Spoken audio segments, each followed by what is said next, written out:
Hey everyone, I want to show you a quick video on how to figure out if you can actually send SKUs and inventory items in with all the restrictions for non-essential items.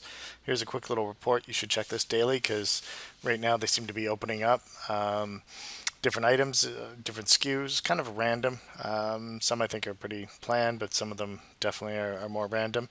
So if you just go into your reports, you go into business reports, sorry, fulfillment reports, then you're going to come to click on restock inventory, this nice little report over here. You're going to request a download. I like to download in a CSV, and that'll give you a nice CSV file, and you can open that up.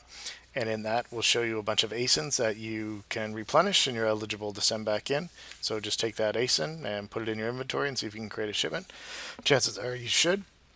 I've been testing it successfully and able to send in a bunch of stuff that's coming on that inventory report. So real simple way to figure out if, instead of just picking and guessing, this is an easy way to get a nice report that shows you what you can actually send in and what you can't. So hopefully this helps.